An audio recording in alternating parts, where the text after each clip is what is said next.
There's a point in every season when you got to hit the panic button or at least reset. This is like the Titanic, and I'm the lone dude in the crow's nest going, iceberg, iceberg, iceberg. Is it time to get scared? Could the Chiefs miss the playoffs?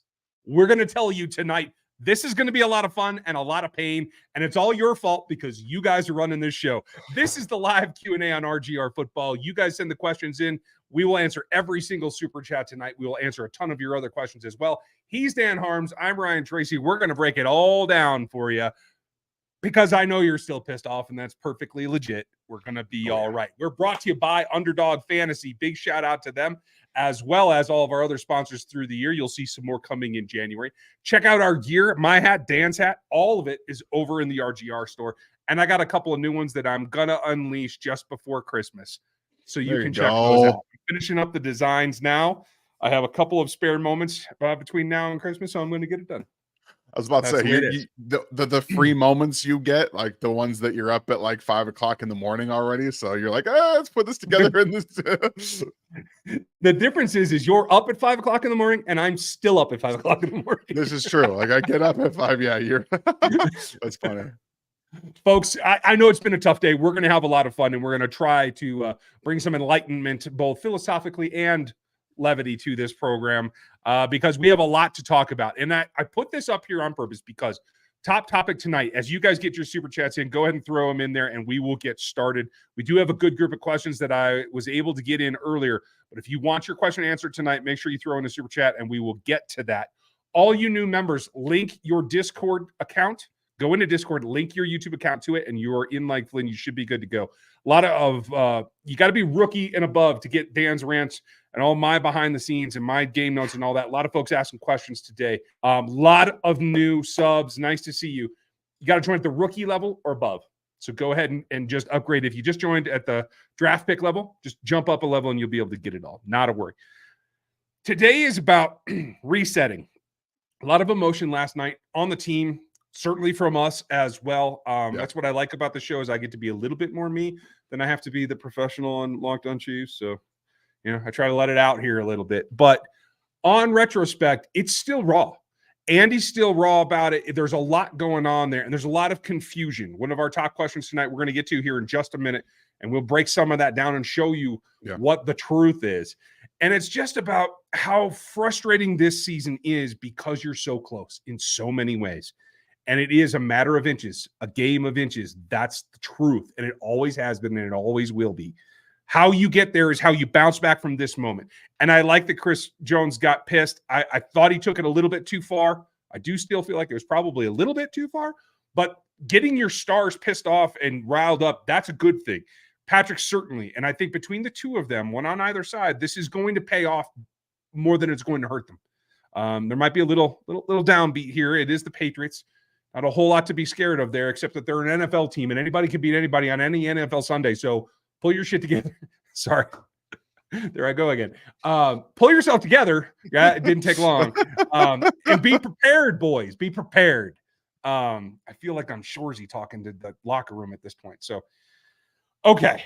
That said, how are you doing emotionally? You've seen part of the 22. I haven't even gotten to it yet. Where are you at right now today? Yeah, we are, today was an exhausting mental day. It was a very exhausting mental day. The entire talk of pretty much everybody, every fan base was Patrick Mahomes is a crybaby. The Chiefs get the benefit of all the referee calls, and now this one goes their way. We don't feel bad for them. Fine. Fine. We're going to talk about the whole issue off the top after we get the opening statements out because it's the big topic. But I am a person that I do a lot of my work here on Twitter. I'm always going to call it that way. I don't really care. And I'm on there so much that it's mentally exhausting to see every post be about this offside call. Like it is. So I'm doing as well as I possibly can be today. Getting the rant done earlier helped my mood so much. It gives me like this release. So you guys are going to be fun. You're going to get to that. I don't know when it's going up. I gave it to Ryan earlier today. So it's going up this week. Oh, good. It's going to be up. there. You rookie members and above, you should have gotten a post in the community tab. It's out and up there. It's on the members playlist as well. I'm going to double check that while you finish your thought. Yeah. So yeah, guys, if you're in the rookie members right after you conclude here, go over there and watch the rant. We talk about a lot. So I'm doing okay though. Honestly, this one right here is the big reason why I'm doing good. Keeps me grounded and helps me, get better. Right. Oh, it's the bunny. It's all the bunny, isn't it? It's always the bunny. Right now, this is her favorite toy. Her favorite. Can I have? That's awesome. Don't bite your lip. Okay, it was not in the playlist. It went out on the community post. I didn't get it in the playlist. I'm doing that right now. So when you guys refresh after the stream tonight on Q&A, it will be there in the members playlist. Not a problem. I'm glad that you're doing all right because it's been a tough day for most. There's a lot of vitriol out there. And I'm going to tell you, I'm just going to tell you guys this now because we're going to do it here in a second. Stephen A. Smith owes Kadarius Toney an apology, and I'm here for it. Of course he does. Because Stephen being Stephen bugged the snot out of me today, and I caught myself there. Miss Avery knows how I feel. Just not coming out of that thing, Miss Avery. Be careful. I did not go back to Lambeau, Scott. You're probably seeing the YouTube algorithm pop back up some of my shorts that I put up while I was there. None of them really got uploaded until after the game because the connection was so bad inside the stadium. But no, I didn't go back. That's all pre-game, buddy. And so this is what it comes down to. I think it was Brad.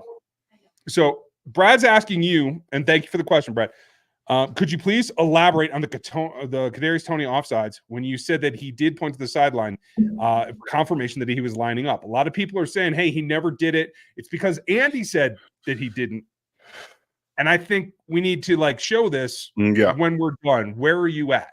Well, first things first, Andy Reid never said that he didn't do it. He said he didn't line up correctly. Yeah.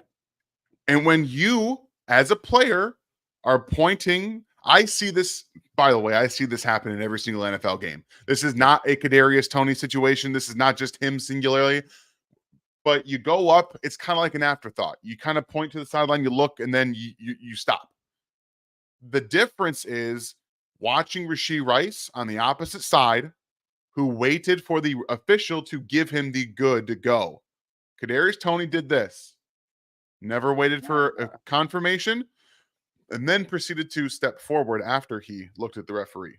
So what he did was an attempt. It was more of just an empty action. Yeah. It was more of a show with you. Yeah, you guys are going to see it here in a second. But that's basically what happened. So Kadarius Toney went up to the line of scrimmage, glanced at the referee, did the whole fake kind of am I good thing, which he assumed he was good. And we'll get to the second point of this whole thing because there's another question about it coming up. You make an ass of you and me. Sorry. Yeah, that's true. Exactly. But he essentially assumed that he was right in this situation. And like I said, we're going to get into exactly why a little bit later. Well, and here is the actual play. And courtesy of Michael, what's his name? Michael Howard. Michael Howard, who runs ME USA or whatever that is. So kudos to him. This is not my footage. This is him. He was at the stadium. I can't blow it up any better than this to make it legible, but you're going to see Kadarius Toney here in a second, and we're going to show you exactly what he does. Right here, as he comes to the line, he points. There it is. He's looking at the ref. It looks at the ref. Am I good? Points. Yeah.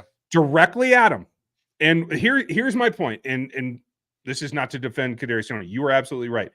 I'm going to show this in real time here in a second. But right now, I want you guys to watch the rest of this play right here at this official in front of the stick directly. This is, by the pool report, the guy who said, he occluded my view of the ball completely. It was egregious. But watch this guy. He makes no effort to actually signal back to Kadarius Toney. No, he doesn't. So it is not just on Kadarius, but if we watch it again in real time, I want you guys to see it go because this is what Dan's talking about. It was precursory. It was habit. It was not a legit look. Just bam. Yeah, I'm good. Okay, cool. Let's go. And this also does a very good job. Kudos to Michael. And you can see here from the ref's point of view, he's a little bit to our left. I can't see the ball either, though. So he is literally over the top of it. So it is a bit of both situations. It was not a check and wait for an answer. It was just a precursory look. And then he never got the answer from the ref, who's supposed to give him an acknowledgement when asked. And that's just this particular play. To call this, and I don't know what, I can't remember the timestamp on this play, Dan. Was this was in the 2 minute, inside of 2 minutes, wasn't it? Yeah, it was. So for it to happen for the first time there, knowing that this has been called 11 times this year and everyone's trying to call that as though it's a huge uptick. Well, it hasn't been called ever in a long time. Patrick's never seen it. That's the interesting stat there. It is almost never called because the habit is if you aren't lined up, you either ask and the ref tells you, or the ref will shout out to you quite often, back it up. And that does happen. And was 125. Thank you, Iota. I appreciate that. That's bad enough. That's just the preamble for this play. We'll get there. But what's the bigger difference, Dan? So we've had there's lots of comments in here, guys, about the Dan Orlovsky breakdown. And this is the difference here. This is the difference between a one-off and why it's customary that those referees give you that, I'm good. Like, you're good. This is why it's customary. I was going to break this down on Wednesday because I will be doing my film room on Kadarius Toney on Wednesday. We'll talk about the good, the bad, the ugly, all of it. But Dan Orlovsky pointed out he was not just lined up offsides in this play. It was about 6 or 7 times throughout the course of the game where his foot is over the football. Not once was it communicated to Andy Reid or Kadarius Toney that he was lined up offsides. That's why Andy Reid was so pissed and is still so pissed off, because that relationship he was talking about in his press conference, they have a very good relationship. And not once did they get any type of communication that Kadarius Toney was wrong all game until that play.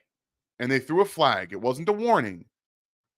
That's why there's so much anger and vitriol from Patrick Mahomes and Andy Reid, who never step outside that barrier to the referees, because it wasn't communicated to them. And it's not in the rule book, by the way. It's not. Referees do not have an obligation to tell you. It is an understanding that coaches and referees have reached. Communication after series is over. Hey, come up to the sideline. Hey, Andy, number 19 is lining up offsides. Okay, thank you. I'll tell him right there. That's what Andy Reid was expecting to happen, and it never did. I asked this on the radio today, and I couldn't come up with the analogy that I wanted to, but it just came to me as you were speaking, so thank you for this. Somebody asked me what the difference is about what is expected and what's written in the rule book. And for those of you that like law dramas, go watch A Few Good Men. It's Sam Weinstein's comment. It's not paper law, it's real law. And in the real world, you do this. It's not in the book. This is something that is a habit on the field between the players and the referees, and that's just the way it is. It's not written down. It is the absolute difference between how the game functions internally. And let's be real. For those of you who haven't been to a game in a while, the minutia of everything happening at the same time all over the place, it's no wonder that Andy Reid probably didn't even see him do the check. I believe that would have been included from his view as well, because there's so many things going on at the same time. It is important to understand that there are all these little bits and pieces of nuance that go around the football field just before every single play goes over. So it is small details, and it can't be expected to be perfect every time. And we also can't put the entire game on this one play. Yeah, they scored a touchdown on what would have been a touchdown, but there were far more moments in this football game that the Chiefs lost it. When you get a touchdown, your defense forces a punt, and you go 3 and out when the game is tied, right? That's just as bad. That's just as egregious. You can't have it's nearly as bad as running 3 pass plays when all you got to do is run the clock out. This was a last 6 minutes that was a joke across the board in a number of ways. And in the end, this call was just the most egregious that gypped us out of seeing a little bit more. But this was there for the taking. You're absolutely right. And I'm sorry I didn't mean to jump all over your comment. Oh, no, you're good. You're good. We're good. We're good. That one pisses me off. Thank you, Bradley. Thank you for setting us up. We wanted to show that, and I'm glad you asked the question. Yeah. Micah, do you think the quick slants off of RPOs to Rice and Tony would be effective? Pat will always give a good run fake and truly make the run an option. I don't necessarily agree with you about the run fake. I think his run fakes are pretty piss poor, to tell you the truth. But yes, the slant game is always going to be there with those two, because they either have the body or the quickness in that first 5 yards to make it work. you're going to get some calls that way too. So I do think that that's a reasonable way to go. Go ahead. No, I was going to say that they do that quite a little. They do a little bit. Okay.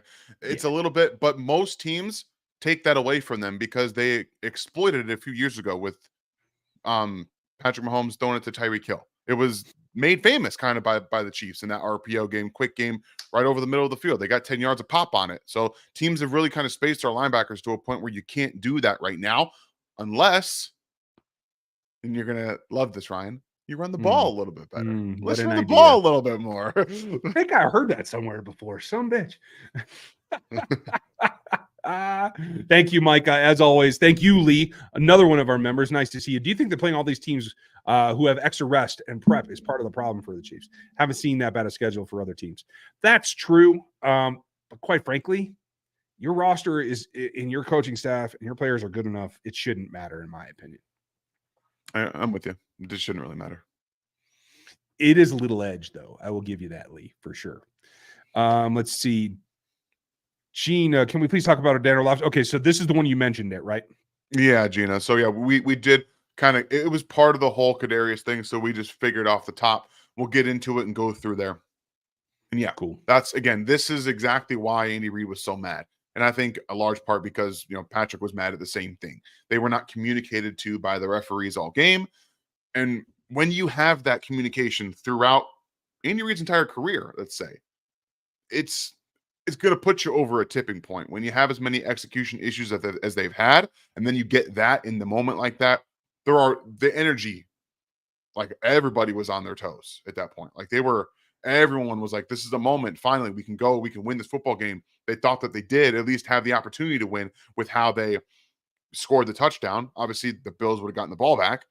That is still a factor. They wouldn't have just won the game based on the touchdown. You have to play defense after that. But they felt confident in their defense. Like, how many times can you say that? So they felt like scoring that touchdown was going to give them what they've been searching for. And then it was taken away by something that they were not communicated to. Again, does not absolve Kadarius Toney of anything. He was absolutely wrong. I'm 100% with you. And both those things can be true at the same time. Miss Gina, thank you. Appreciate you. Let's see. Can you see us moving up high enough in the draft to get Marvin Harrison? Brandon, it is a long way to get to number 3, and I do believe he will go in those top 3 picks.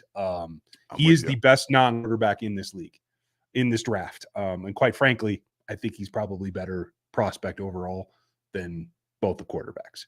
Caleb has developed some tarnish, let's put it that way. And I think Drake's I've always had Drake at 2. I don't know about you. Yeah, I understand the I want to take Drake Mayo over Caleb Williams stuff. He operates much better in structure and he goes through reads. Caleb Williams is there's my first read. Oh, I'm going to panic mode. And if there's pressure in his face, he's trying to get outside and do crazy stuff. Like he is not necessarily at this point an in-structure quarterback. That doesn't mean that he won't get there. The highs are why he's going to go number 1 overall. And my point being, it's easier to learn that, to be in structure and have that basis of the playmaker ability than it is the opposite. Correct. Now, that isn't to say that Drake May isn't a good scrambler, because I think he is. And I think as a vertical athlete, once he gets out of the pocket, I do like what he does. So, agreed. But those two guys, I think Marvin Harrison Jr. has the potential, and this is always hard to say. He definitely has the potential to be the best of anybody in this class. I think it is likely to go down that way. For sure. I agree. So, Brandon, unfortunately, no. I don't think they have a chance to get up there and do that. Unless they just have a sweetheart deal with polls, and I just can't see it. No, it's not happening. Chris Pete, thank you, sir. Besides Rice, should any of these current receivers be on the roster next year? Yes. We discussed this really quickly last night. There is no reason to walk away from Sky Moore. Even if you don't like what Sky Moore is doing and he isn't understanding where he's supposed to be and he's a total Nimrod about the offensive playbook, he's still on a rookie contract. He can be your 6th special team player at the very minimum. I think he just needs more development time. I think Central Michigan is a long way from here. And I think he kind of got fed up on a couple of nice plays that he hasn't been able to reciprocate on. That's my thought. Yeah. And mentally, he's not there. It's that he needs more mental development in the game itself. And again, I bought into it. The Chiefs were selling it. I bought it. We all ate it up. We were all wrong. They were wrong too. They made a bet. Like that's what it is. You make a bet. Sometimes you lose that bet. They lost that bet. But he's a rookie. He's second-year player, young player, not giving up. And that's the thing. Answer either. Yeah, in the end, we may be right. It might just take 3 or 4 seasons to get there. That's the problem. Sometimes it happens. But also, Kadarius Toney should be on this roster next year, and you guys aren't going to like that answer. But I will be I'll give you guys into more detail on Wednesday about what happened yesterday. Good, bad, ugly, all of it. Yep. We will talk very briefly right now. He did play the most snaps he's played this season, so it's trending up in terms of his the first week, right? Yeah.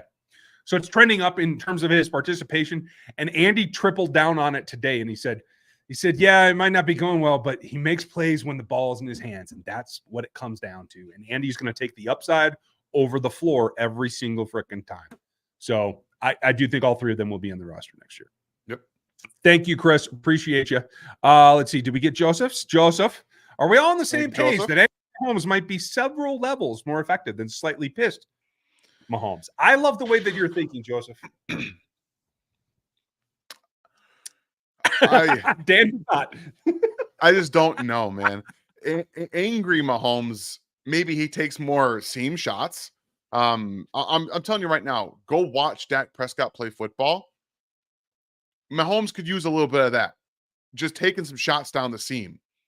He's not afraid to put it in a window. Maybe you don't have to. And right now, Mahomes does feel afraid to throw it into a window. But again, it's not necessarily his fault. His receivers have not been there for him all year. So his receivers have given him no reason to do it. No, exactly. Like they've given him none. But sometimes, man, give him a shot. I think Kadarius Toney up the seam. You could do worse. We've seen them do worse. We've seen them throw it to him up the seam too, and he can catch the ball. So I'm hopeful that angry Mahomes is not Texas Tech Mahomes. You know what I mean? Right. He doesn't just revert back to that. So yeah, he's a dad now. I think he's had to learn a little bit of patience. I think he's a little bit more mature. There's a line that you have to walk, especially when you're talking about teammates that don't answer to you and you're not their father. You can come at them, and some guys will respond to that in a positive way. You walk up and challenge them and tell them they ain't playing worth of whatever, and they'll respond. Other guys will just shut down and walk away. And especially the knucklehead types, if you get in that from a peer standpoint, being a player, you're going to get guys that shut down. You can't have that if you want to salvage this season. Agreed. And so he's got to ride that line. And I think he's got to be angry, but he's got to be angry in a constructive way in terms of we got to do X, Y, or Z. It's got to be to the future about how you fix it, in my opinion. Yeah, I'm with you. Okay. Joseph, thank you. I appreciate the thought, and you brought up a great point. Steve, nice to see you, buddy. With our shaky backfield depth, how can we get P. Ryan and Prince 3 or 4 carries a game? Honestly, until they can win consistently, they don't have time for that crap. They got to feed the guys that can get them yards in Mick and CH until Pacheco's back. When Pacheco's back and you have a comfortable 14-point lead in some ball game, which we have to think, despite this last game, they're going to have some opportunities to have down the stretch, then you sprinkle them in, Steve. I don't think you can make it a priority right now. No, there's too many things. There's too many things going on with the offense. You can't just start throwing people in there that don't have enough reps with the team. Like they need consistency more than anything right now, something they haven't had all season. And just throwing in younger or different backs in a situation where we've already kind of seen P. Ryan be out there a couple times and fail his duty. Didn't make a block and missed a couple of holes. I mean, they need to be consistent at the very least. So they can't just go throwing out these guys when they need to have more continuity on offense. And let's be real. What's the thing that's missing in this Chiefs offense from top to bottom? It's speed. That's why Jerick McKinnon, old man who didn't practice for 2 weeks, comes onto the field and all of a sudden he makes a giant impact because he's the only guy that's got relative speed to the defenders that are trying to chase him. And Kadarius Toney has that at points. I thought he did, like I said last night, I thought he was better as a running back than I expected him to be. I'm sure they'll do more of that. I hope that they do. I'm sure we'll talk about it as time goes on. But that said, I don't think you can take anybody who has that speed element off the field in order to try to put more power-oriented backs on the field. And I that's what I feel Pirine and Prince both are. Yeah, and when Pacheco gets back, I'm telling you, I do think that this offense is going to figure it out.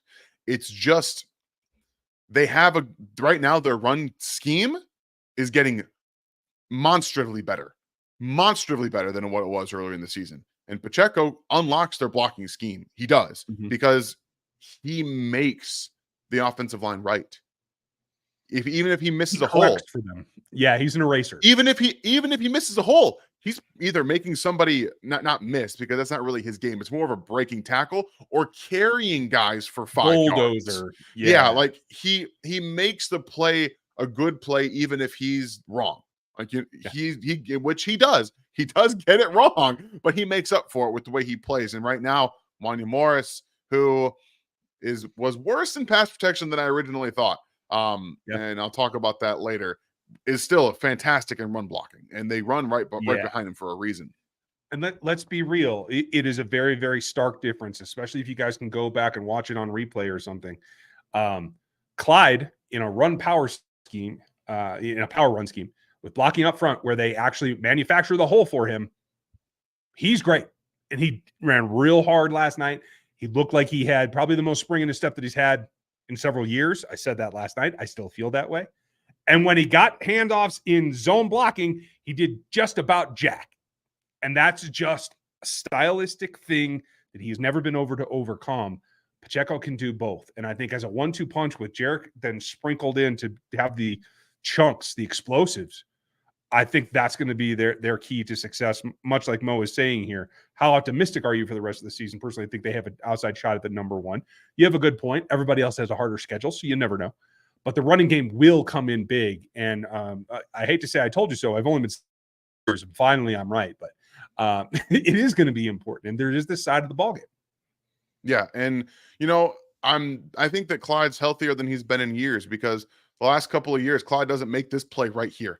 This is what we saw his rookie season. And one of the biggest reasons he was drafted. He's going to make this dude, bye. Hey.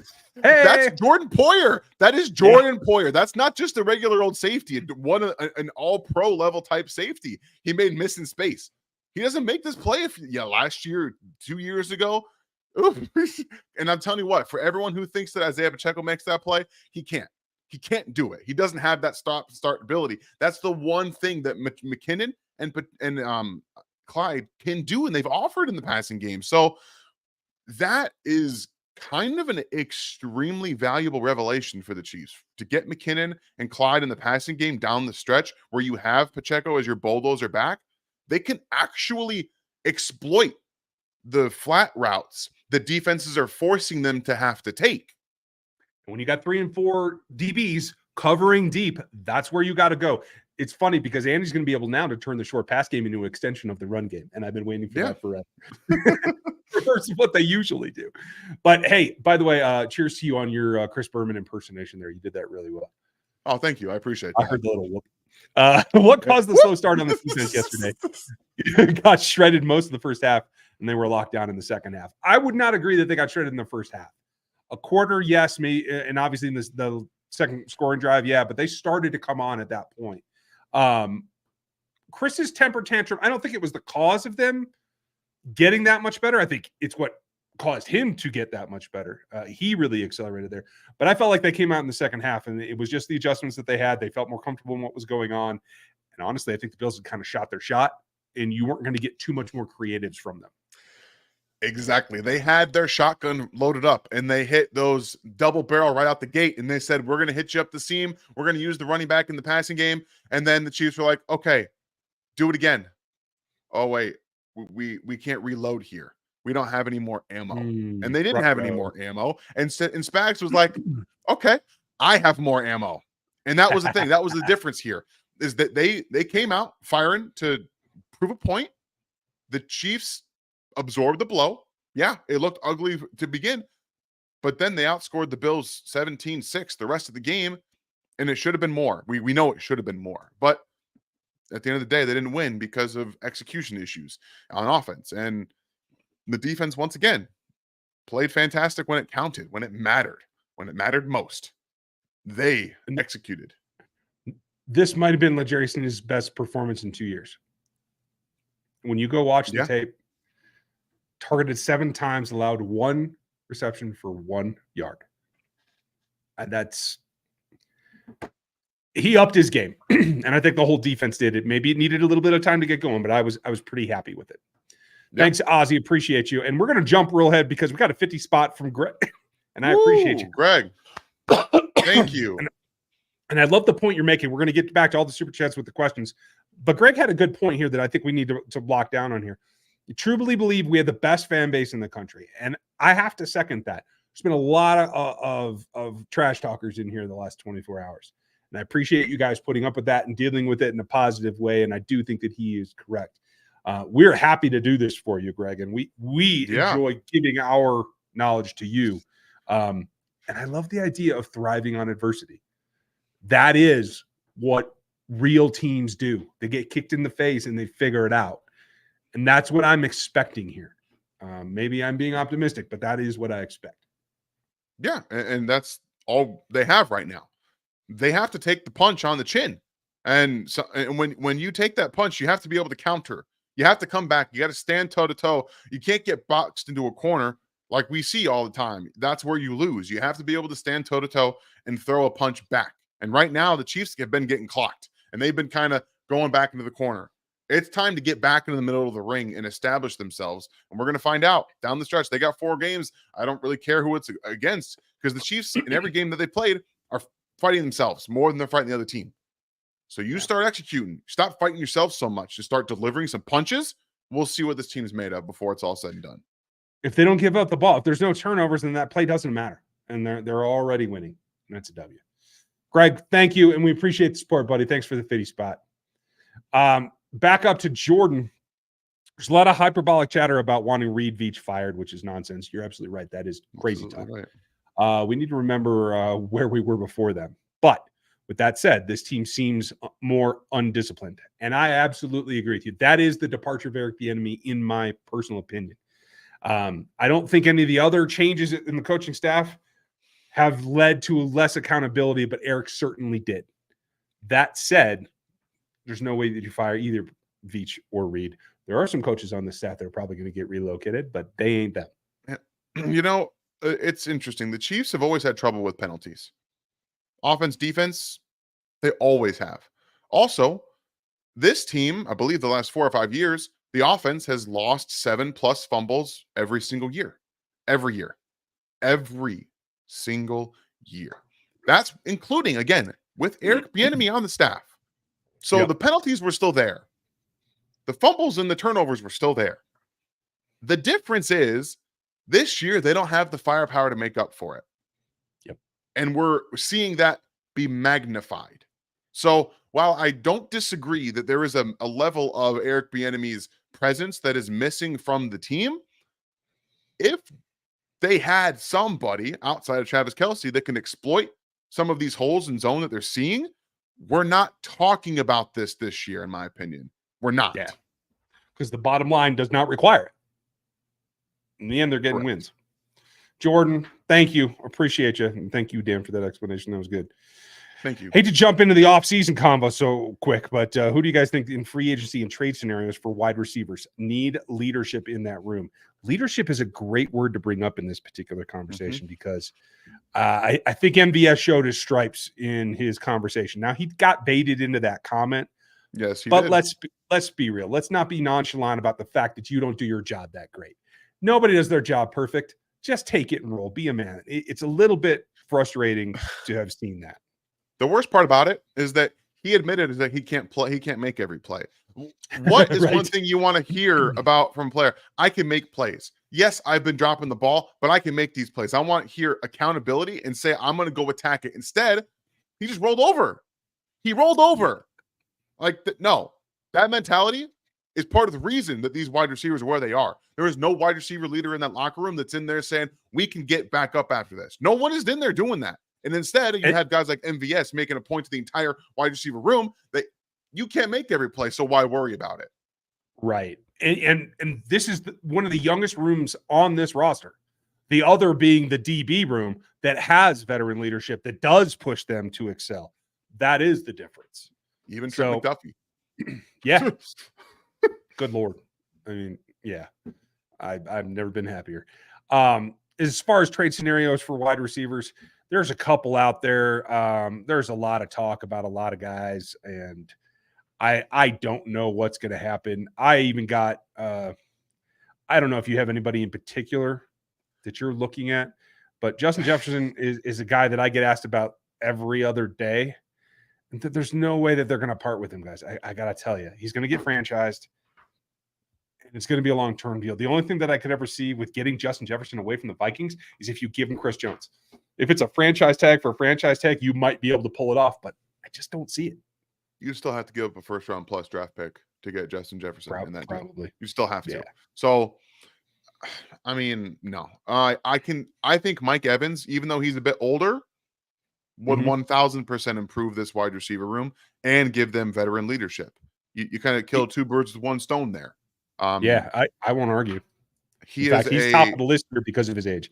in my opinion, he's going to be a first ballot Hall of Famer, and he absolutely should be. What he's done in his career is ridiculous, and I think that he's an underrated route runner and an underrated finder of zone for a guy his size as an X receiver. If you can find a way to get him into Kansas City on a little bit of a smaller contract for going to be 32-year-old player, I think they should absolutely jump at that situation. Yeah, I agree. It's all about what you have to pay to do it. Odell Beckham, I'm not so sure about. I can't see doing that. Tyler Boyd is an interesting one. We all know Higgins is going to be down here. He's still going to break the bank, but it all depends what happens with Chris and what you prioritize. I love this resurgent defense. I'm here for this. I love this style of game. Winning by 3 points doesn't bother me at all if you're playing defense and running the rock like you are. Andy Reid wants to throw the ball. He wants more talent at wide receiver. So I feel like that may win out in the bottom line of it. But looking at the rest of this list, I don't see a ton of other acquisitions out here worth going for in free agents. Could Chark play a role? Possibly. Could Josh Reynolds play a role? Possibly. I'm not sure about Calvin Ridley. I just can't get a feel for him. Sure, T. Higgins, if you could get it under the cap, why not? I think that would be a pretty good acquisition, but I just can't see it really.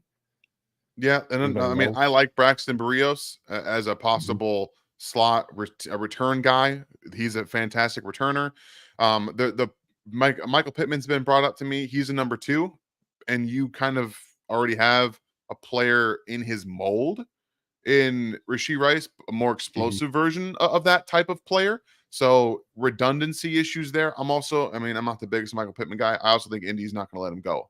So there's that. I don't think he's going anywhere. So it's not the best wide receiver free agent market, but at the end of the day, Mike Evans drastically improves the leadership and ability of this wide receiver room. So I think you might have to go and get one of those type of guys. I don't know if it's going to be him, but they should make a move for Mike Evans if the Buccaneers say we got to get younger. And I think they absolutely are going to do that. Yeah. And there's no better way to come into a situation where you don't have to be a 90% of the snaps wide receiver at his age. You can get away with being the starter and be a force multiplier in the wide receiver room. There's talent there. It just needs to be developed. So that, as you see here, there's plenty of 3s, couple of 2s, not many 1s left on this list. I do think they will go to free agency because I do think they want experience in the room as a reaction to this season, but it's going to be a tough one. So Quinn, thanks for that. Appreciate you. If you could bring back one, I'm sorry. No, I just wanted to put this up real quick. Where'd it go? Thank you, Scott. That's pretty funny. But yeah, if you guys take a quick second, hit that like button right over there while we're going through this. It really helps us out and it gets us out there to more Chiefs kingdoms. Appreciate that call out, Scott. Absolutely. And thank you, Scott. That was funny. If you guys are into whiskey, go check out the video I posted last night. It's kind of a fun thing that I'm doing on RGR Craft. Dan will get on there eventually when he's got time, but I got a present. I got a present I had to share. I have plenty more coming for you as well. I sat down with a number of vials, so you're going to have all kinds of little tasting videos from me. Love it. I just hope I can keep it up without wearing myself out by Christmas. We'll see. Ozzy was asking if you could bring one back and you have to make this decision, CJ or Sneed. And I think that's what it might come down to. Where are you at right now? L'Jarius Sneed. And it got nothing to do with Chris Jones. Chris Jones is legitimately the second best defense tackle in the NFL. Might be the best. I don't know. You can kind of argue with that however you feel like it. I wouldn't argue if you had Donald over him. I wouldn't argue if you had Jones over him. Wouldn't really care. But the difference is, I think that L'Jarius Sneed is becoming, actually not becoming, he is a lockdown corner. He's a lockdown outside corner, a number one lockdown outside corner. Those are so rare in the NFL. They're so rare. And I understand that Chris Jones is also so rare. L'Jarius Sneed's younger. He's going to be cheaper. And at the end of the day, the Chiefs kind of need wide receivers and need help elsewhere in their roster. And as much as I want Chris Jones to be in Kansas City, they can't make it both work. They're going to have to give up something for it. So yeah. I'm going with Sneed because of the money, basically. Yeah. And that makes sense. Right now on Over the Cap, Chiefs have $20 million in cap space, and that's with the projection up to 242. So yeah, there ain't a lot of room to spend. For me, the money is probably better on Sneed, but if he keeps playing like this, it's going to get tighter. So it is. But you can also probably tag and trade Jones. Probably. We'll see how that works.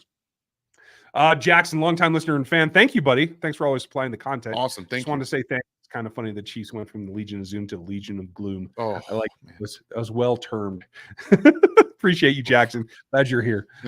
Justin, as to your title, well, I guess it's mathematically possible, but yeah, we're not missing the playoffs. Still think that we are the 1 or 2 seed. I am optimistic as well, Justin, but because this is actually a question now, I had to put it up top. I agree with you. I think they managed to stay in that division winner. I think they stay ahead of the Broncos. So they're at least a 4 seed at the bottom. But they got to figure some things out or it's going to be a short trip. Yeah, we got to – we're not alone here in the trying to play with YouTube rules here. We've got to draw some people in here and get some people talking too. So, like, as much as I probably don't think the Chiefs are missing the postseason, the way they're playing, you could argue that there's a very easy chance that they missed the postseason the way that they've been playing these games. I can't believe I have to acknowledge that. It drives me nuts. Right? Thanks, Justin. Toad, hope you're doing good, buddy. How was Mahomes QBR at 27? Because I have no idea how ESPN calculates that. Nope, no idea. Maybe Dan will research that. But Toad, thanks for pointing that out. Because Mahomes is not the problem. I almost titled this "Mahomes is not the problem" because I've seen too much about, hey, you guys should start complaining about him. I'm like, we've been doing that all season, pointing out when he's inaccurate or not taking charges or holding the ball too long. Yeah. Last night was not about Patrick Mahomes making mistakes. That's just flat out not him yesterday. Yeah, I don't think that QBR cares about tipped interceptions. I don't think they care about that kind of stuff. Hey, Dan, saw your stream yesterday. Was embarrassed to call myself a KC fan after Mahomes exploded, and they both tried to fight an obvious penalty by KT. Does he return next year? Yes, KT, we believe he will be back. We both agree on that. And I would not be embarrassed if I were you. I don't think there's anything to be embarrassed about that. People have been talking all kinds of trash about Patrick Mahomes today. He's dealt with this all season long. And in the end, especially after what Orlovsky pointed out, you can't wait to the most critical moment in the game to call that call if you haven't been calling it all day and giving the warning that you're supposed to give. He's right to be upset. I don't think if it wasn't for Creed Humphrey, if Creed was not there to hold him back and he had actually gone and accosted a ref, I would be 100% with you. But he didn't. He got hot, and I need to see the fire from him because he's too confident. And quite frankly, I think the rest of the team needs to see him get a little bit pissed off and a little bit scared of losing. Because right now, they all have that halo, like, I can just go about my business, and if I screw up enough, Patrick's going to cover my ass. If there's one thing every player should learn from that game, Andy Reid and Patrick Mahomes never boil over. They never boil over. They better be scared straight. Yeah. If these two guys are the ones losing their cool, That's not how this operates. It means something. This is different. It's not your everyday losing. Like, it's not the same thing. So yeah. And Metal, I'm not trying to call you out. I'm just saying, like, no. That should scare the snot out of the rest of the roster. I gotta tell you. Marshall, thanks, buddy. Appreciate the support as always. Hope you're doing well. It's a good looking fish. Did the players and coaches' reactions to last night's loss indicate a sense of urgency and edge within this team we hadn't seen prior? I hope that's what it means. It felt like a little bit of panic to me, but what I think that becomes now is going forward, it's that urgency and edge, as in, we got to stop screwing around. We can't win on reputation. Yeah, I'm with you. I think that they just kind of got a little feel what it is like to be a chippy game, to have a chippy game. The Bills kind of bring that out every single time in them, and I think they needed it. Yeah, I am 100% with you. Cole, nice to see you, buddy. I just want to mention I've been getting some weird stuff from you in some DMs. I don't know if somebody's hacking you or something, but I'm getting weird links that I'm not clicking on. So cheers to you, pal. And thanks, Marshall. Thank you, Nick. Nice to see you. As always, appreciate the support. What we saw last night wasn't really about the flag. I think it was more about the frustrations boiling over. I think Patrick shouldn't have talked to the media last night. It was too soon. I can understand where you're coming from, but I don't think he said anything outlandish. We've seen guys go up there and cuss out the refs. It's not like he did something disrespectful like that. I think he has some legitimate complaints, to tell you the truth. And I think, honestly, it sends a message to the wide receiver room. I can't bitch you out because you might shut down on me, and I need every last one of you guys because I never know whether one of you is going to play or not. But he had to get something out. So I don't know. I'm okay with it. Where are you at, Dan? Yeah, I do. I think that he couldn't go after, Kadarius, a guy who has had kind of nothing go right for him this season. And you have that in a moment like that. If Patrick goes after him, you probably lose him. Lose him. That's my thought. So instead, and they were also mad about not getting warned. Like, this is something that the information I didn't have up until today. Like, I'm not going to always take everything that everyone says right after a game at face value. And even though emotionally in the moment, I want to take it at face value, you can't really do it all the time. So it's tough to be in that situation to not get kind of any warning about it. And then you have to see what it takes off. And I told my wife as soon as the play was called back that the game was over. That play deflated the entire team. Yeah. Even though they got the ball back, like, I knew that the game was over after that play. So they knew it too. And that's where we're seeing the frustration just kind of boil over. Again, because they know they don't have the firepower they've had in recent years, that they can't just go roll. And it's, easy touchdown kind of thing. Thanks, Nick. Appreciate you. Sage, Tommy, I always reverse that. Nice to see you. And thanks again. Where's the can't call a penalty in that spot people from the Super Bowl? Oh, right. That only counts when it helps the Chiefs. You can call it if you've set the precedent. This is a little bit different, but I do think that we have to take a grain of salt that refs are human, but it is a little fishy that you see him line up that way all night long and you wait until the most important drive of the evening to make that call. And I want to go back and look at the timing of the flag. Did it come out as it happened? After snap, as it should have? I saw the flag. Okay. It absolutely did. Because if there was hesitation, I was going to start crying foul. Toad, thank you. I appreciate you. Des, nice to see you, buddy. Hope you're good.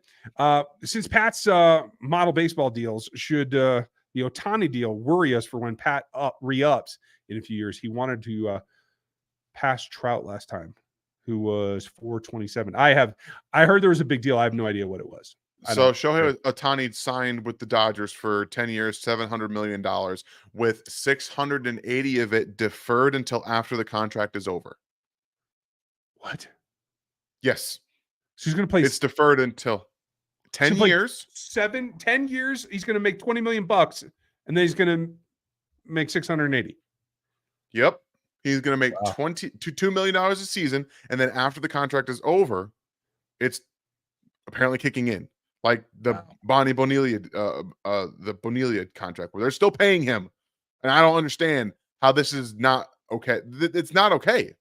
This is not okay. He's going to change his shorts because in the NFL he would have to bank what? He'd have to bank $175 million to do that deal. That's crazy. He'd have to sit it in escrow for 10 years. The interest alone. Okay, yeah, now I'm scared, Des. I got to go read more about that before I can give you an honest opinion. It's not fun. It's not fun. Oh my God. It's crazy. Sean Sides, nice to see you. And thanks for being a member for 11 months. You are cruising along, my friend. Was present for the elation turned ire. Do we need to tag and trade Jones to address the wide receiver room, or can we use the draft alone? And that's the big question. If Wanye works out, you feel you can roll with him last year and that he's ahead of where the fourth tackle off the board might be. And I don't even know who that is yet. I have not decided. I know who the top two are, in my opinion, but I haven't seen everybody else. But you're not getting up there to get them. If you trade up, you're getting a weapon in a wide receiver, in my opinion. So if Wanye grades out and you can say, I can go wide receiver in the first round, I think you definitely do, but it's about the cap. And it's about how they structure it. And if Chris is down for structuring it like they have in some other stars, where it's like a $6 or $7 million base and his cap number is low, then yes, they can keep that and they can roll forward. It probably means you lose Snead, but then you go to the draft heavy and you get one free agent receiver maybe. Yeah, and I'm telling you right now, I think that they need to throw bodies at it like they did the corners. There's talent everywhere. Yeah. Everywhere. Like, look at what I'm telling you. We played the Chiefs played the Packers 2 weeks ago. Look at that team. 2 straight years. Romeo Doubs, Christian Watson in one draft, and then they came back and drafted 2 tight ends and Jaden Reed, Dontavian Wicks in the next draft. That's a ton of weapons. And right now, they're playing excellent football. Jaden Reed just scored a touchdown for the Packers. Like, this is you have to throw bodies. The wide receiver depth and talent is better than we've ever seen at every level of football. Throw bodies at it. You will hit eventually. I'm all down for that. I say go for it. Oh, wait, I forgot there's 2 games live right now, isn't there? Yeah, right now there's 2 live. It's so frustrating. It is frustrating. Okay, so Reed scored. Okay, that's cool. We're going to go speed round, folks, so we can get all these answers in. We are approaching the hour, and I have kid runs to go get to. Des, thanks again. In 10 months as back on the membership. I know you had a long roll before that, too, so cheers, buddy. Do you guys think that Brendan Rice is a good fit in KC? I think he can be. I don't feel he's a finished product. He's a late day 2 guy for me. Hit the mold and it wouldn't break the bank. He could be the second part of a double dip. Yeah, he could be. And he's a little bit wiry. He's a little more wiry. We're going to see him at the Senior Bowl. We're going to get an up-close look at him. He did declare, I'm hoping to meet Jerry Rice, too, because, that'd be so cool to see him over there. But, yeah, he's more of a slight guy, kind of, I think, in the Jeremy Maclin mold. That's kind of what we're looking at. And that's a good player to have in this offense. It just is. Yeah. Another Z type that I think he could do a little bit of everything, in my opinion. Thanks, Deb. Kyle, thank you. Appreciate the support. Feels like we just got pumped 5 goose for our 20th loss of the campaign. Pitter patter, you got to get at her, but there's no way around it. Sometimes it just feels like that. And I'm not going to talk as though, I was reffing on the ice right now because, Kyle, now you got me thinking Shoresy left and right. Thanks, buddy. Thank you, Kyle. Appreciate the support, man. Never lose again. Okay. I'm ready. I'm going to go watch that tonight as I stay up till, 4 a.m. If you had to trade MVS and Tony to one division rival, who would you trade them to? Raiders, and I would demand Max Crosby. Done. I mean, I'm not really worried about the Chargers offense, so go ahead. You guys can have them. Right? You're going to have 3 other receivers who can't keep making a catch. Yeah. That's fine. How's Q doing, by the way, everybody who pumped him up all last draft season? Shut up. Hey, guys, do you think CH – I know you guys think CH was great yesterday, but he's still darn slow and goes down too easily. Fair enough. Relatively, compared to Pacheco and the speed back, I can see where you're at. Certainly compared to McKinnon. The best we've seen CEH, though, and I was grateful for it, to tell you the truth. So, Phil, I know you want more from him. I would, too, but I think he's doing as good as he can do. The quick twitch was back, man. The quick twitch is back. Like his footwork. There's also a zone play where it's an outside zone play that he's taking it outside and then stops and waits for Creed Humphrey to get on a block and then turns it upfield for 6 yards. Like this was the best we've seen Clyde in years. he was aware. His eyes were open. He guided linemen multiple times on how to get the right angle to get him more yardage. It was the most active we've seen him with the ball in his hands as well, in my opinion. Yeah. So He was never I going to can't be ask for a whole fast. lot more. Yeah. He was never going to be fast. Zeus, hope you're good, buddy. If the Chiefs average 21 points, they will win the Super Bowl with this D. Best Super Bowl odds right now, 7-1. Take it, put the money down, and give it a shot because you're right. They're also plus 800 to get the 1 seed. Like that's. Are they really? Wow. They're plus 800. Wow. Hey, it's worth putting some down on that, folks. I'm just saying. It ain't free money, but it's good. Great on the new left tackle. I would give him a solid B-. Yeah.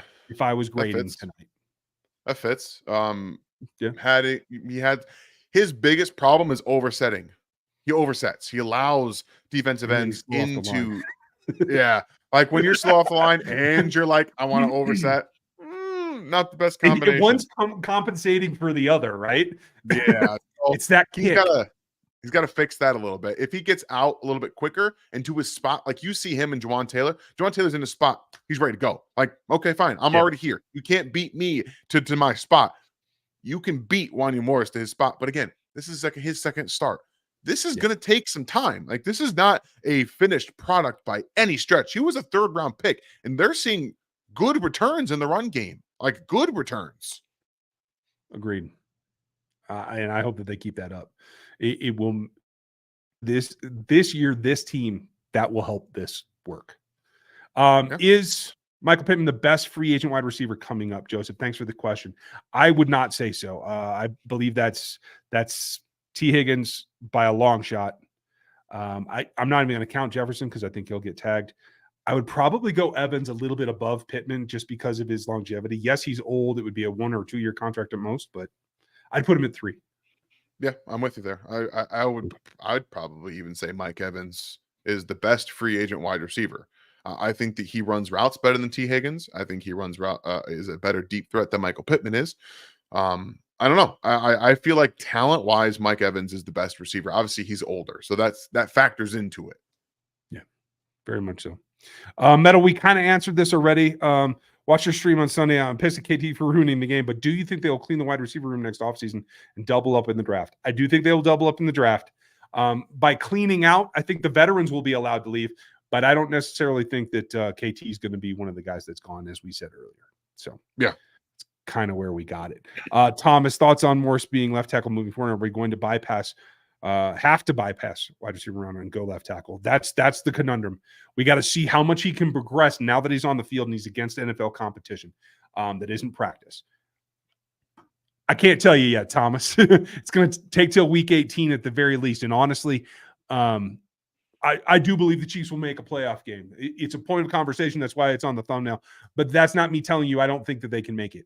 I need to see him in a playoff game too before I'm going to feel very good about saying we're going to pass on left tackle when there's good depth in the first round at tackle. There's not I wouldn't call it the deepest draft, but I think there's 4 decent ones so far. We'll see. And I'm not huge on the Alabama kid because I think he's I like Latham. I think he's a right. But again, for this team, he's not. He's a guard or he's a right tackle. Like he's not playing left tackle for you. So that's he's not Chiefs specific at all. I agree. Yeah, he's got a nice nasty streak to him, and I do like that he's strong as hell. And the Mims kid, I hope Mims goes back. I think his pad level just gets crazy high. I think he needs another year. That's it, Thomas. Sorry. Dan and I will talk plenty of draft as soon as the Chiefs win the Super Bowl the next day. What happens if we bench Juwan Taylor? You're flushing money down the drain, and you're getting Patrick killed. Yeah, you're getting progressively worse everywhere because he's been good. And you're putting more pressure not just on him, but on now Trey Smith, who's been very up and down this year. I don't think you can say he's played fantastic football, and he's got to rely on a new right tackle, which he's not comfortable with. If that right tackle's slower, though, I think that helps Trey. Not probably. I think Juwan's so fast out of his stance. He's the opposite of Wanya. Like, he's so quick out of it. Trey's like, whoa, where'd he go, dude? I got this huge gap to my right. But, yeah, I don't know. Flapjack, that's kind of where we see it. I don't think they'd get much benefit. Des, is a trade for Terry McLaughlin realistic? I don't think you're going to trade for another slot receiver that you got to take snaps away from the 3 dudes you got. He's not a slot receiver. I know he can play outside, but he's still running 37% inside, isn't he? So he's not an X. Move him around. No, but I mean, again, if we're talking about Z receivers, X receivers, the Chiefs play them all over the place anyway. I mean, it's not like an unrealistic situation, but they got to figure out what's going on in Washington first. There's a lot of heads might be rolling this offseason for Washington, so they got some things to do first. Like when he went, I thought EB was like, on the second tier podium, ready to move up. Now I'm not so sure, man. Yeah, I don't know. They might just clean house. Thanks, Des. Kevin, appreciate you, buddy. What will the stats be of our tackles next year? How tied are we to them? Juwan has a very even contract. It's like 20 mil a year. They can restructure it, but he's here for a while. I don't think they can walk away until after year 3, if I remember right. Donovan's gone after 1 year. What's that? He's gonna be 26. Like he's still a young player. Like this seems to be forgotten. He's still kind of growing. And Andy Heck's a fantastic offensive line coach. Like that's just kind of give him some time here. Yeah, I can get down with that. Donovan Smith's on a 1 year. I do not think he's performed well enough to be back. So I don't think we have to worry about that much. And let me look at Juwan's contract real quick, and I will put that. I thought it was 4 for 80. Like I thought it was 480, and it was pretty much flat. Yeah, it is pretty flat. It's like a 19 base each of the next couple of years. Supposedly they're calling it an out after 2025. So yeah, after year 3 of it, his cap number goes up to 35 mil next year, and then it's down to 10. So that's going to be about your best chance, I believe. Yeah. Thanks, Kevin. Appreciate you. Jonathan, Von Miller was offsides half the game, no call. Yep. He's also got Miller on the back of his jersey. Guy's a Hall of Famer. The refs will tell you, oh, we don't care. They do. They do. They're not going to call. He was also timing it pretty well, too. Yeah. I think it's human nature to tell you the truth. Yeah. Gina, thank you. Appreciate you very much. A little 20 spot. Thank you. Thank you. Thank you, Gina. Is anyone concerned that Travis doesn't do post-game podium pressers anymore? Isn't he still a captain? Yes, he is. I would like to hear what he has to say after the games. Why is that? I think because Travis's success in the media has dulled his ability to shut his mouth when he needs to. He also gives all of his thoughts on his podcast, and at the end of the day, he's probably like, I'm going to be doing this when I have a clear head on Tuesday. And he, in the moment, much like Patrick did last night, might say something like Ryan was talking about, where he can't shut his mouth. It gives him a couple days to think it over and actually talk the way he wants to. So not that he can't talk after the games like that, but I think he prefers to do it when everyone will be listening to it. I think he's also a pretty emotional player, and I think as he gets older, he's got to be, just from the way he moves and the way he is so frustrated when things do go badly. I think he understands his mortality in this game is approaching him, and I think he's probably a little bit more raw in his emotion. My guess is it's him saying, I would like not the Chiefs saying you can't go out there to the press. Yeah. Just my thought. Thanks, Gina. Appreciate you. And you too, Lil Fix. And I appreciate the pounds. I like seeing a little symbol. At this point, as much as I hate to say this, I would tag CJ, get a first for him, and then go into the draft with 2 firsts and get yourself a wide receiver and a left tackle. I agree with you. That is probably the best thing for the roster long term. You're going to have to make sure that you get a pass rushing DT under there, though, because I don't think Charles Omenihu was enough. No, and I don't think Torque Wharton is going to bring that enough. And they certainly seem not think very highly of my guy Coburn, because the guy doesn't get any time. Yeah, so I don't know. It's rough out there. But I will also offer you this thought, though. You get a first for CJ. You'll probably get a first and a third, first and a fourth. I'd use that first combined with yours and go up and get into the top 10 for that one wide receiver or tackle is what I would do. Yeah. If you're going to do it, do it. Do it right. Say we have pick 25 plus in the first round. Yes, I'm expecting 30 or better. What realistic wide receivers are you guys drafting? I know your answer. I mean, I have a lower grade on him than I was expecting to, but it's still at that point. Troy Franklin is the guy that I'm looking at. I don't think you're going to get one of the 2, 3, or 4 guys to fall. I just don't think that that's going to happen. But Troy Franklin's the guy right after the first 4, in my opinion. There's going to be some other guys on day 2. Tez Walker from North Carolina is going to be on that list, who's a guy who got a lot of work to do as a player, but extremely intriguing athlete with long speed, quick twitch. Like, he's very, very interesting. So, but right now it's Troy Franklin for me at the end of the first round. I would be happy with that. I like Poke a little bit more. We're both into the West Coast receivers right at that kind of area. And I think they're going to be graded pretty closely. So, to each his own, whatever flavor you're looking for. I do think Poke fits the offense a little bit more, and he's a little bit more classic Andy sized. But either or, I think both those guys are going to be viable options. Thanks, Little. Appreciate you. Ryan, thank you. Would you bench MVS and let Ross play out? Ross isn't a factor at this point. They got a roster exemption for him because he's coming off of it, and he's not ready to join practice. That's the only reason you get a roster exemption, or they would have put him on the 53 and brought him right back. So he's got to play into being in shape. He's done nothing to earn time to play, in my opinion. Benching MVS is a completely different scenario, and I would probably do that too. I'm with you. Right now, at this point, I wouldn't even care about what Ross is doing. I'd bench MVS. Figure it out. You use your players. Start doing some different things. It's time. Yeah, you're going to get McColl back as well. And I know not everybody believes in McColl, but McColl can run the offense. He might not run through all the routes, but you're going to get your speed element back eventually. And I'd get him back on the field and just let him try to stretch the defenses out some. Thanks, Ryan. Appreciate you. Miss Holly, nice to see you. Glad you're back. Miss Holly's about to turn 3 years as one of our members, folks. I hope that you love that, and we love seeing you. Thank you. Non-football related, but wanted to say appreciate you guys and the mostly nice chat. Thank you. I hope that it stays that way. Been going through a rough patch, and y'all help. Well, I'm glad that we're here to help, and I hope that you're doing better. And if there's anything that we can do to help, please let me know. You know how to contact me at that email address, and I'm happy to do whatever. So hope that you're improving. Hope it's not physical and there's nothing wrong, but please, it's nice to see you, Holly, and thank you for all of your support over the years. Absolutely. You can always reach out here, Twitter. Please. We are here for you. We are a family, guys. This is what we do. Yeah. And it's a bigger group. Yes. It's still the core people. So cheers. Zach, thank you. Thank you, Zach. Off topic. What are your thoughts on the $700 million deal from Otani? Okay. Is that Otani? Is that how you say that? Yeah, Otani. Okay.